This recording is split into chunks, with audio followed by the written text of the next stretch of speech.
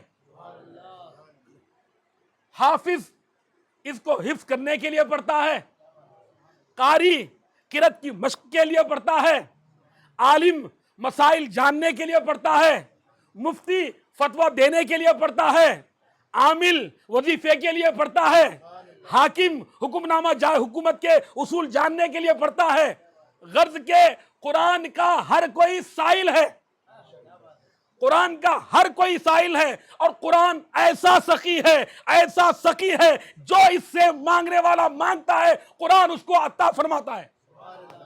کیا جو حافظ بننا چاہتا ہے اس کو حافظ قرآن بنا دیتا ہے، جو عالم بننا چاہتا ہے اس کو عالم دین بنا دیتا ہے، جو مفتی بننا چاہتا ہے اس کو مفتی بنا دیتا ہے، جو ماہر قرآن بننا چاہتا ہے وہ ماہر قرآن بنتا ہے. تو لہذا جو ہے قرآن پاک وہ سخی ہے کہ اس کے دربار میں بے دامن پھیلانے والا کبھی جو ہے مایوس نہیں لوٹتا، کبھی تہی دامن نہیں لوٹتا. قرآن سے جب مانگا جاتا ہے تو قرآن ضرور عطا فرماتا ہے، قرآن ضرور عطا فرماتا ہے. اب اللہ کے حبیب احمد مجتبیٰ محمد مصطفیٰ صلی اللہ تعالی علیہ وسلم پر جو قرآن نازل ہوا اور انبیاء کرام علیہ السلام پہ جو قرآن نازل ہوا، ان پہ جو کتابیں نازل ہوئی، اس میں ایک امتیاز قرآن کو اور صاحب قرآن محمد مصطفیٰ صلی اللہ علیہ وسلم کو یہ حاصل ہے کہ اللہ رب العزت کو جب اپنے دیگر انبیاء کو اگر ان کو کوئی حکم دینا ہوتا یا کوئی کتاب دینا ہوتا تو اللہ تعالیٰ ایک مقررہ مقام پر ان کو بلاتا، ایک مقررہ مقام پر اللہ تعالیٰ بلاتا، وہ وہاں جاتے تو ان کو ملتا. لیکن یہ اللہ کے حبیب احمد مجتبیٰ محمد مصطفیٰ صلی اللہ تعالیٰ علیہ وآلہ وصحبہ وسلم کی یہ شان ہے کہ قرآن پاک جو ہے نا، جہاں اللہ تعالیٰ کے محبوب جہاں ہیں وہاں قرآن ہے، جہاں جہاں آپ ہیں وہاں قرآن ہے. سفر میں ہے تو سفر میں قرآن، حضر میں ہے تو حضر میں قرآن، گھر میں ہے تو گھر میں قرآن، بستر میں ہے تو بستر میں قرآن. جب حتیٰ کہ مجھے کہنے دیجئے کہ جب ازواج مطہرات رضی اللہ تعالی عنہن بی بی عائشہ رضی اللہ تعالیٰ کے تعلق سے عنہا کے تعلق سے انہوں نے حضور سے جب سوال کیا تو آقا علیہ السلام نے فرمایا کہ عائشہ کے تعلق سے تم مجھ سے مت بحث کرو، کیونکہ جو بات عائشہ میں ہے وہ کسی اور زوجہ میں نہیں ہے. کیونکہ جب میں عائشہ کے ساتھ لحاف میں ہوتا ہوں تو بھی مجھ پر قرآن کا نزول ہوتا ہے. تو یہ سیدہ ام المومنین عائشہ صدیقہ رضی اللہ تعالیٰ عنہا کی شان ہے. تو غرض قرآن ہے، اور قرآن عربی مبین. اللہ نے فرمایا کہ قرآن جو عربی زبان میں ہے. قرآن عربی کیوں ہوا؟ کیونکہ محمد مصطفیٰ کی زبان عربی ہے. قرآن مکی کیوں ہوا؟ اس لیے کہ محمد مصطفیٰ اس وقت مکے میں تھے. آپ مکے میں تھے، قرآنی صورت مکی ہو گئی. آپ مدینے میں ہیں تو صورت مدنی ہو گئی، اور آپ عربی ہیں اس لیے قرآن عربی ہو گیا. اب ایک بہت اہم بات میں اور ایک نقطہ بیان کرنے کی میں جو ہے کوشش کرتا ہوں، وہ یہ ہے کہ زبان مصطفیٰ وہ زبان ہے کہ جس پر قرآن بھی جاری ہوتا ہے اور حدیث بھی جاری ہوتی ہے. قرآن ہونے کے لیے اور حدیث ہونے کے لیے زبان مصطفیٰ کا محتاج. اب قرآن کو قرآن کیسے کہیں گے؟ زبان ایک ہے، کلام دو ہے. زبان ایک، کلام دو. سرکار دو عالم صلی اللہ علیہ وسلم کچھ فرمائیں اور کہیں کہ یہ قرآن ہے تو قرآن بن جاتا، اور اس کو قرآن میں لکھا جاتا کہ یہ قرآن ہے. مگر کس کی اتھارٹی پر، کس کے کہنے پر؟ حضور اکرم صلی اللہ علیہ وسلم کے کہنے پر قرآن کہہ رہا ہے، قرآن کہلا رہا ہے. اور آپ کچھ بیان فرماتے کہ یہ میری حدیث ہے تو اس کو حدیث میں لکھ لیا جاتا. تو قرآن زبان سے آپ کے نکلا، آپ نے کہا قرآن تو قرآن ہو گیا، اور آپ نے کہا میرا بیان تو بیان ہو گیا. تو الرحمن علم القرآن خلق الانسان وعلمہ البیان. رحمان نے محبوب کو قرآن بھی سکھایا اور ماکانا و ما یکون کا بیان بھی سکھایا. ماکانا و ما یکون کے معنی ہے جو کچھ تھا اور جو کچھ تا قیامت ہوگا وہ سب اللہ تعالیٰ نے تمام علوم اپنے محبوب مکرم نور مجسم صلی اللہ علیہ وسلم کو اللہ تعالیٰ نے عطا فرما دیے. تو قرآن کی یہ شان ہے. کچھ لوگوں نے کہا کہ یہ شاید کسی شاعر کا، جیسے کہ قرآن کے اندر کہیں کہیں ردم ہے، وہ لگتا ہے کہ کوئی نظم ہے، جیسے کہ اِنَّا أَعْطَيْنَاكَ الْكَوْثَرَ فَصَلِّ لِرَبِّكَ وَانْحَرْ إِنَّ شَانِئَكَ هُوَ الْأَبْتَرُ. and every day everywhere there are rhyming words. لیکن اللہ نے فرما دیا وَمَا هُوَ بِقَوْلِ الشَّاعِرِ، یہ قرآن کسی شاعر کا کلام نہیں ہے، یہ اس رب تعالیٰ کا کلام ہے، یہ رب تعالیٰ کا کلام ہے. پھر آپ صلی اللہ علیہ وسلم کی ذات پر بھی کبھی مجنو، کبھی ساحر، کبھی کاہن، کبھی شاعر ہونے کے الزامات لیول کیے گئے، تو اللہ تبارک و تعالیٰ نے اس کی بھی وضاحت فرمائی. اچھا یہ جب اتنی ساری کوالٹیز محمد میں ہیں تو شاعری کیوں نہیں آتی ان کو؟ تو اللہ نے یہاں قرآن میں فرما دیا کہ وَمَا هُوَ بِقَوْلِ الشَّاعِرِ. تو محمد مصطفیٰ کے پاس جو کچھ ہے، اب میں ایک نکتہ بیان کرتا ہوں. جب علم غیب پہ بحث ہوتی ہے، دیوبندی بہت ٹیڑھی چوٹی کا زور لگاتے ہیں کہ نہیں ہے نہیں ہے نہیں ہے نہیں ہے، پھر آخر میں کیا ہاں تھا مگر عطا ہی تھا. کیا بھئی سرکار کے پاس اپنا خود کا کیا تھا؟ ان کے پاس جو کچھ تھا سب خدا کی عطا سے ہی تھا، وہ خود ہی عطا ہے، خدا ہے. تو ان کے پاس اپنا کیا تھا؟ وہ خود ہی سراپا اللہ رب العزت کا تحفہ اور اس کا انعام اور اس کی نعمت کبریٰ ہیں. تو لہذا اللہ رب العزت نے ارشاد فرمایا وَمَا عَلَّمْنَاهُ الشَّعْرَ وَمَا يَنبَغِي لَهُ. ہم نے اپنے محبوب، ان کو شاعری نہیں آتی یہ نہیں ہے، ہم نے خود ہی ان کو شاعری نہیں سکھائی. اللہ رب العزت فرما رہا ہے کہ ہم نے اپنے محبوب کو شاعری نہیں سکھائی. کی وہ کیوں؟ وَمَا يَنبَغِي، کیوں وہ شاعری ان کی شایان شان نہیں ہے. It doesn't suit his status and majesty. وہ آپ کی شان کے خلاف ہے، لہذا آپ کو شاعری ہم نے خود ہی نہیں سکھائی. اچھا اللہ کے حبیب احمد مجتبیٰ محمد مصطفیٰ صلی اللہ تعالی علیہ وآلہ وسلم پر جب وحی پاک نازل ہوتی تو آپ پہ کیفیت طاری ہوتی تھی، یعنی آپ کی کیفیت. بلکہ بی بی عائشہ رضی اللہ تعالیٰ عنہ فرماتی ہیں کہ سخت سردی اور ٹھنڈیوں کے موسم میں جب آپ علیہ السلام پر وحی نازل ہوتی تو آپ کے پیشانی اقدس پر پسینے کے خطرات پیدا ہو جاتے ہیں. یعنی اس قدر قرآن کا وزن اور اس کا بوجھ ہوتا جس کو اللہ کے حبیب احمد مجتبیٰ محمد مصطفیٰ صلی اللہ علیہ وسلم کے قلب اقدس نے برداشت کیا. اور اللہ رب العزت یہ فرمایا ہے قرآن پاک میں کہ وَلَوْ أَنزَلْنَا هَذَا الْقُرْآنَ عَلَى جَبَلٍ لَرَأَيْتَهُ خَاشِعًا مُتَصَدِّعًا مِنْ خَشْيَةِ اللَّهِ. اگر ہم نے اس قرآن کو پہاڑوں پہ نازل کیا ہوتا تو ہیبت الہی اور خوف الہی سے پہاڑ ریزہ ریزہ ہو جاتے، مگر اس قرآن کو قلب مصطفیٰ نے، سینے مصطفیٰ نے اس کو اٹھا لیا. تو قرآن پاک وہ عظیم کتاب ہے کہ اللہ تبارک و تعالیٰ نے یہ فیصلہ فرما دیا کہ جس کو بلندی چاہیے، جس کو عظمت چاہیے، جس کو رفعت چاہیے، جس کو کامیابی چاہیے، جس کو کامرانی چاہیے، وہ قرآن کو پڑھے اور اس پر عمل کرے. بلکہ فرمایا اللہ کے حبیب احمد مجتبیٰ محمد مصطفیٰ صلی اللہ تعالی علیہ وسلم نے کہ ان اللہ یرفع بہذا القرآن اقواما ویدع بہ الآخرین.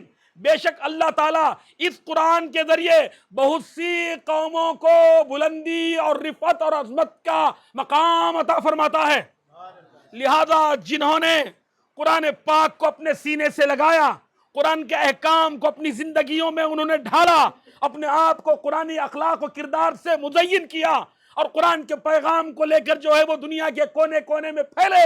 دی اذانیں کبھی یورپ کے کلیساؤں میں، کبھی افریقہ کے تپتے ہوئے صحراؤں میں، شان جستی نہ تھی آنکھوں میں جہاں داروں کی، کلمہ پڑھتے تھے ہم چھاؤں میں تلواروں کی، ٹل نہ سکتے تھے اگر جنگ میں اڑ جاتے تھے، پاؤں شیروں کے بھی میدان سے اکھڑ جاتے تھے، پاؤں شیروں کے بھی یہ میدان سے اکھڑ جاتے تھے۔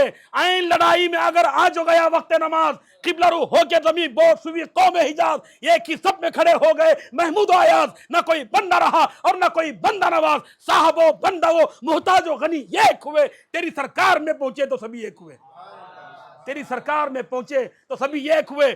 قرآن teachers and gives the lesson of equality, Quran جو ہے اتحاد کا، برابری کا، مساوات کا سبق دیتا ہے۔ لہذا جب قرآن کے احکام پر عمل کرتے ہوئے مسجد میں بندہ حاضر ہوتا ہے، خواہ غلام ہو کے بادشاہ ہو، سب کو سینہ بس جو ہے کندھے سے کندھا اور بازو سے بازو لگا کے کھڑا ہونا پڑتا ہے۔ دنیا کے اندر ایکویلٹی کے دعوے، ایکول ہیومن رائٹس کے دعوے، ایکوالٹی کے دعوے تو بہت کیا جاتا ہے، مگر اس کائنات میں اگر کسی نے پریکٹیکل طور پر ایکوالٹی کسی کو دی ہے تو وہ قرآن نے دیا ہے۔ مساوات اور برابری کے حقوق اگر کسی نے دیے ہیں تو وہ قرآن نے دیا ہے۔ تو قرآن مقدس کی یہ شان ہے۔ اللہ کے حبیب علیہ السلام نے ارشاد فرمایا کہ قرآن پاک کی تلاوت بہترین عبادت ہے۔ سبحان اللہ۔ بندہ جب تک قرآن پاک کی تلاوت کرتا ہے اپنے رب سے کلام کرتا ہے۔ The one who is reciting the Quran, he is speaking to his Lord. He is speaking to his Rabb. وہ اپنے رب سے بات کر رہا ہے کیونکہ یہ کلام الہی ہے۔ وَكَلَّمَ اللَّهُ مُوسَىٰ تَكْلِيمًا، اور اللہ تعالیٰ نے موسیٰ علیہ السلام سے کلام فرمایا۔ اگر بندہ چاہے کہ رب سے باتیں کروں، وضو کرو، قرآن کھولو اور پڑھنے لگ جاؤ، تم ہو اور تمہارا خدا ہے، تم ہو اور تمہارا خدا ہے۔ اور اللہ کے حبیب علیہ السلام نے فرمایا قرآن پاک کے ایک حرف کے پڑھنے پر اللہ رب العزت کی بارگاہ سے 10 نیکیوں اور 10 گنا اجر دیا جاتا ہے۔ یعنی جو قرآن کا ایک حرف پڑھتا ہے اس کے نام اعمال میں 10 نیکیاں لکھی جاتی ہیں۔ سیدنا عبداللہ ابن مسعود رضی اللہ تعالی عنہ اس حدیث کو بیان کرنے کے بعد فرماتے ہیں میں یہ نہیں کہتا کہ الف لام میم ایک حرف ہے، بلکہ الف ایک ہے، لام ایک ہے اور میم ایک ہے۔ یعنی جو قرآن پاک کو کھولے اور پڑھے الف لام میم تو اس کو 10 نہیں بلکہ 3 حروف کے بدلے میں 30 نیکیاں ملتی ہیں، اس کو 30 نیکیاں ملتی ہیں۔ اور قرآن پاک کو دیکھنا بھی ثواب ہے۔ قرآن پاک کو آج تو جو ہے شاید آج ہی ہے نا جو قرآن پاک کی زیارت کرائی جاتی ہے، آج ہے کل آج ہی ہے، تو قرآن پاک کی زیارت بھی کی جائے۔ قرآن پاک کو دیکھنا بھی عبادت ہے، چھونا بھی عبادت ہے، سننا بھی عبادت ہے، اور اس کو سمجھنا تو بہت بڑی عبادت ہے۔ اس کو سمجھنا تو بہت بڑی عبادت ہے۔ لہذا قرآن پاک کو سمجھا جائے۔ اللہ تبارک و تعالیٰ نے حدیث قدسی میں ارشاد فرمایا، اللہ کے حبیب احمد مصطفیٰ محمد مصطفیٰ صلی اللہ تعالی علیہ وسلم ارشاد فرماتے ہیں، اللہ تعالیٰ فرماتا ہے من شغلہ القرآن عن ذکری و مسئلتی، جس کو قرآن نے، سبحان اللہ، ارے اس نے اس کو آج بزی رکھ دیا تھا، ارے اس نے تو ایسا مجھ کو آج بزی کر دیا کہ کہیں جانے ہی نہیں دیا، کچھ سوجا ہی نہیں۔ اللہ فرما رہا ہے کہ جس کو میرا قرآن بزی رکھتا ہے نا، من شغلہ القرآن، جس کو قرآن نے تلاوت میں بزی کر دیا، اور اتنا بزی کہ اس کے پاس بجز فرض نمازوں کے اور کوئی وقت ہی نہیں ہے۔ اتنا بھی وقت نہیں کہ اللہ سے ہاتھ اٹھا کے دعا ہی مانگ لے، اتنی قرآن سے محبت کرتا ہے کہ چھوڑتا ہی نہیں اس کو۔ تو اللہ رب العزت ارشاد فرماتا ہے، یہ حدیث قدسی اس لیے بول رہا ہوں، اللہ رب العزت میں جو مانگنے والے دعاؤں میں مانگ رہے ہیں،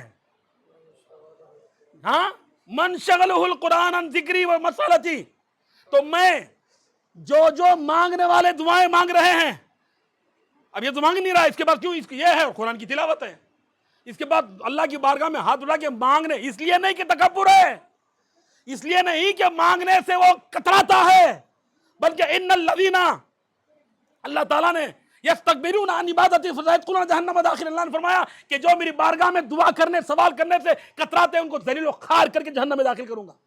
جو اللہ کی بارگاہ میں دعا کرنے سے کتراتے ہیں، شرماتے ہیں، اور دعا کا موقع آتا ہے تو انگلیاں پھوڑنے لگتے ہیں، قینچی بنانے لگتے ہیں، جو ہے ادھر ادھر کرتے ہیں، ان کو اللہ رب العزت کی بارگاہ میں ہاتھ پھیلانے سے شرم آتی ہے۔ یہ شرم نہیں ہے، تمہارے نفس کا تکبر ہے۔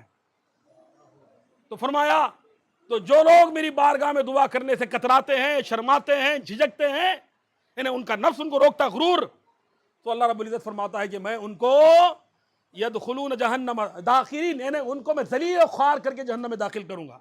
اور جو دعا، اب یہ بندہ دعا نہیں مانگ رہا، کیوں نہیں مانگ رہا ہے؟ کہ اللہ سے مانگنے میں اس کو جھجک نہیں ہے، مگر اللہ کا کلام سے اس کی نگاہ ہٹے تو مانگے۔ تو اللہ رب العزت فرماتا ہے کہ اے میرے بندے تو پڑھ، جو مانگنے والے مانگ رہے دعاؤں میں وہ سب میں تجھ کو دوں گا، اور جو انہوں نے نہیں مانگا ہے وہ بھی میں تجھ کو عطا فرماؤں گا، وہ بھی میں تجھ کو عطا فرماؤں گا۔ اور الماہر بالقرآن، قرآن کو بہترین طریقے سے پڑھنے والا، اللہ رب العزت نے فرمایا کہ وہ سفرۃ البررہ، یعنی اللہ کے ان مقدس اور اس کے جو ہے مقرب فرشتوں کے ساتھ ہوگا۔ اور والذی یقرأ القرآن یتتتہ، یعنی جو تتلاتا ہے، ہی اسٹیمرز، وہ لڑکھڑاتی ہے اس کی زبان، پڑھنے کی کوشش کرتا ہے، قرآن کا صحیح لفظ نکال نہیں پڑا مگر پھر بھی پڑھ کے رہوں گا، اس نے ٹھان لیا کہ میں صحیح پڑھ کے رہوں گا۔ تو اللہ رب العزت کے محبوب ارشاد فرماتے ہیں کہ اللہ تبارک و تعالیٰ اس کو دگنا اجر عطا فرماتا ہے۔ یہ قرآن کو پڑھنے کے لیے محنت کرنے کا، اور دوسرا محنت کے بعد اس نے جو قرآن کو صحیح پڑھا، اللہ تبارک و تعالیٰ اس کو دگنا ثواب عطا فرماتا ہے۔ تو قرآن مقدس کی یہ شان ہے کہ اس کو دن رات، انا اللیل و انا النہار اس کو پڑھا جائے۔ اور اللہ کے حبیب احمد مجتبیٰ محمد مصطفیٰ صلی اللہ تعالی علیہ وآلہ وسلم کی یہ شان ہے، اور آپ کا یہ معمول ہے، اور آپ کی سنت مبارکہ ہے کہ آپ ماہ رمضان میں بالخصوص جو ہے آپ کثرت سے تلاوت قرآن، بلکہ آپ ختم قرآن فرماتے تھے، اور پڑھنے والے محمد مصطفیٰ، سننے والے جبرائیل امین ہیں، اور جبرائیل السلام بھی آپ کو قرآن سناتے ہیں اور آپ بھی ان کو سناتے ہیں۔ اور عبداللہ ابن مسعود رضی اللہ تعالیٰ عنہ کو بھی حضور اکرم صلی اللہ علیہ وسلم ان سے قرآن سنتے تھے، سبحان اللہ، ان سے آپ قرآن سنتے تھے۔ تو قرآن کی یہ شان ہے۔ اور آج کی رات تو یہ وہی رات ہے کہ جس کو اللہ رب العزت نے فرمایا کہ ہم نے قرآن پاک کو اس قدر والی رات میں نازل فرمایا، جیسے کہ ہم نے استقبال رمضان کا جو پروگرام تھا اس میں کہا تھا کہ اللہ کے حبیب نے فرمایا فیہ لیلۃ، اس مہینے میں ایک رات ہے، there is a night in this month خیر من الف الشہر which is better and superior than 1000 nights، جو 1000 راتوں سے افضل ہے، یہ رات آج ہی کی رات ہے۔ تو لہذا ہمیں قرآن پاک کی محبت اپنے دل میں پیدا کرنا چاہیے۔ اب پورا مہینہ تو ہم نے کھڑے ہو کر قرآن سنا، اب کم سے کم رمضان کے بعد، عید کے بعد بیٹھ کے ہی پڑھ لو، کم سے کم قرآن پاک کو بیٹھ کے ہی پڑھ لینا چاہیے، اور قرآن پاک کی تلاوت کرنی چاہیے۔ اور بہت سے لوگ جو ہے کوشش کرنی یہ چاہیے کہ قرآن پاک کو سمجھ کر پڑھیں، اس کو سمجھ کر نہ پڑھنا ظلم ہے، کیونکہ قرآن پاک جو ہے نا یہ صرف تلاوت کے لیے نازل نہیں ہوا، یہ اللہ کی شان ہے، اس کی جود و سخا ہے کہ بغیر سمجھے پڑھنے پر بھی وہ ثواب عطا فرما رہا ہے۔ مگر قرآن کا مقصد یہ ثواب والی کتاب نہیں نا، کہ 9 منٹ والی جو کتاب نکال دی کہ اتنا پڑھیں گے تو اتنے ثواب ہو جائے گا۔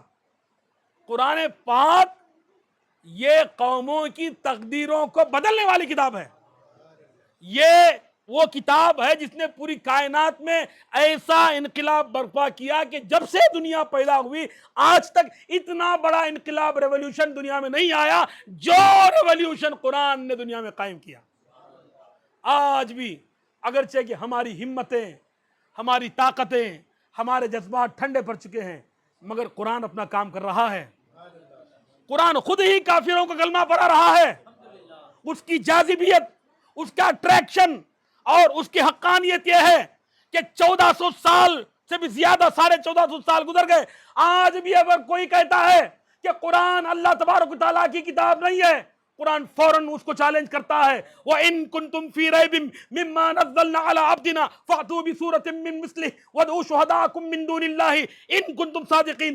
اگر تمہیں اس بات میں شک ہے کہ یہ قرآن اللہ کی کتاب نہیں ہے جو ہم نے اپنے بندہ خاص محمد مصطفیٰ پہ نازل کی ہے، تو چلو تم جتنے تمہارے مددگار ہیں، جتنے تمہارے حمایتی ہیں، جنوں ملک اور انس کو سب کو لے لو اور یہ ایک سورت ہی بنا لے آؤ، وَإِن لَمْ تَفْعَلُوا، اور اگر تم نہ لا سکے وَلَن تَفْعَلُوا فَإِن لَمْ تَفْعَلُوا وَلَن تَفْعَلُوا، اور اگر تم ایسا نہ کر سکے and we will say you will never do it، وَلَن تَفْعَلُوا، تم ہرگز لا نہیں سکتے، فَاتَّقُوا النَّارَ الَّتِي وَقُودُهَا النَّاسُ وَالْحِجَارَةُ وَأُعِدَّتْ لِلْكَافِرِينَ، تو ڈرو اس جہنم کی آگ سے جس کا ایندھن انسان اور پتھر ہے، جو ہم نے کافروں کے لیے تیار کر رکھی ہے، جو ہم نے کافروں کے لیے تیار کر رکھی ہے۔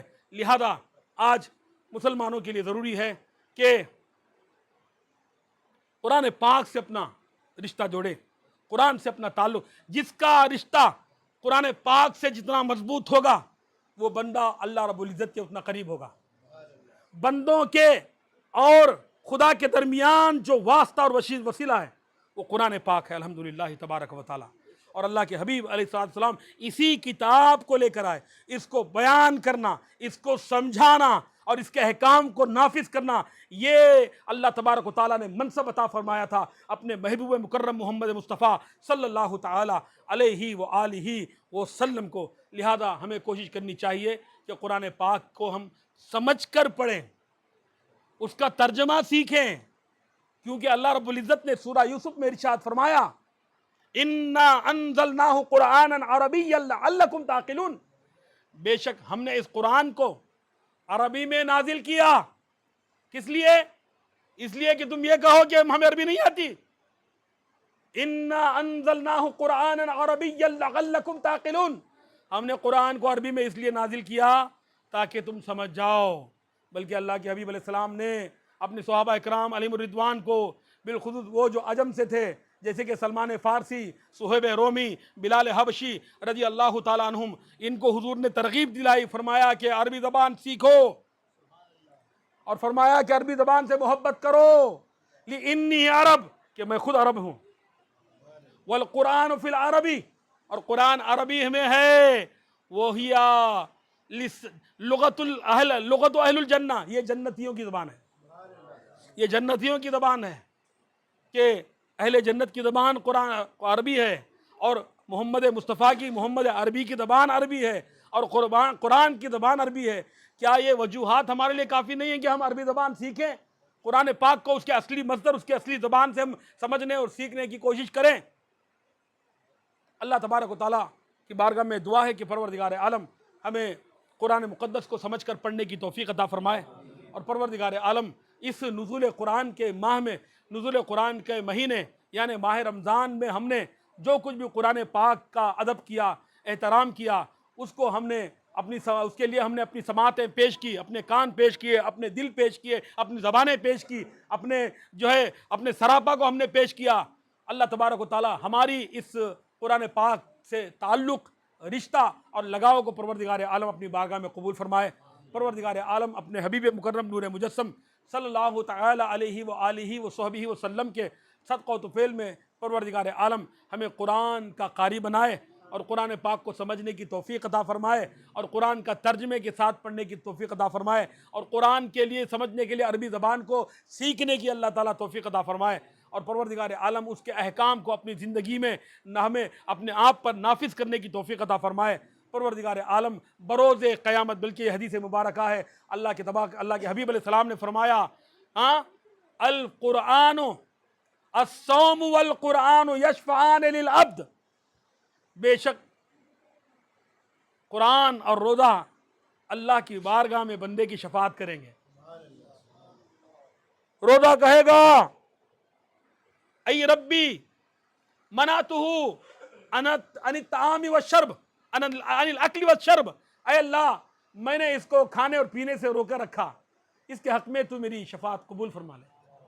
قرآن کہے گا منعتہ عن النوم، اے اللہ میں نے اس کو سونے سے روکا، اور یہ رات میں کھڑے ہو کر شبینہ میں قرآن کو سنتا تھا اور تراویح میں قرآن کو سنتا تھا، تو الہ العالمین میرے اس کے حق میں تو میری شفاعت کو قبول فرما۔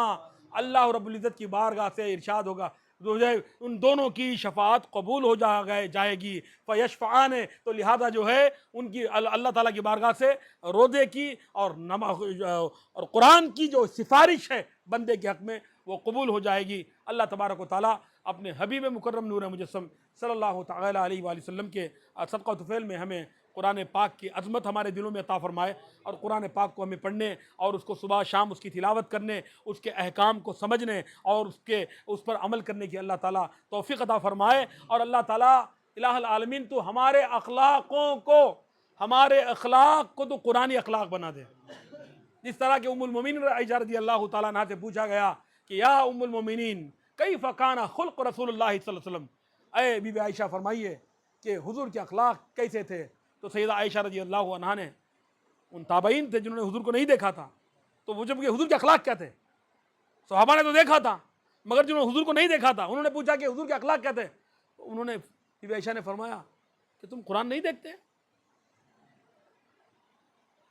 افما رأیتم القرآن کان خلقہ القرآن، جو کچھ قرآن کہتا ہے اس کا اگر عملی نمونہ، پریکٹیکل ماڈل اگر دیکھنا چاہتے ہو تو محمد مصطفیٰ کو دیکھ لو، اور محمد مصطفیٰ کی ذات، آپ کا سراپا، آپ کی سیرت کیا تھی اگر دیکھنا چاہتے ہو تو قرآن پڑھ لو۔ جو کچھ قرآن کہتا ہے وہی محمد مصطفیٰ تھے، وہی جو ہے محمد مصطفیٰ سراپا قرآن تھے۔ الحمدللہ تبارک و تعالیٰ، اللہ تبارک و تعالیٰ آپ تمام کے یہاں پر آنے کو اور یہاں پر بیٹھنے کو اور سننے کو اور سمجھنے کو اور سیکھنے کو اور پڑھنے کو اللہ قبول فرمائے، اور ہر ایک حاضر ہونے والے کو اللہ تعالیٰ بہترین جزا عطا فرمائے، اور اللہ تعالیٰ آج کی رات شب قدر کی جو نعمت ہے اللہ تعالیٰ ہمیں اس سے مالا مال فرمائے۔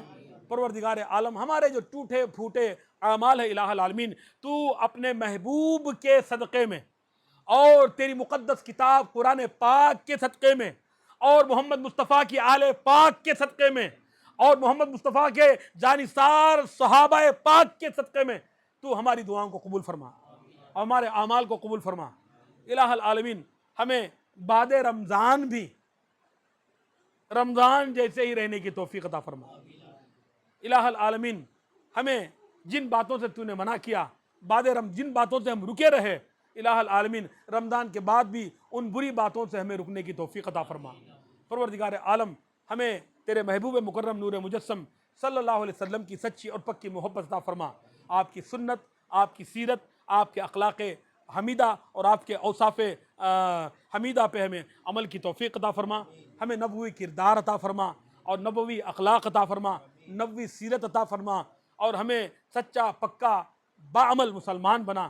وصلی اللہ تبارک و تعالی علی خیر خلقہ و نور عرشہ سیدنا و مولانا محمد و آلہ و صحبہ اجمعین برحمتک یا ارحم الراحمین۔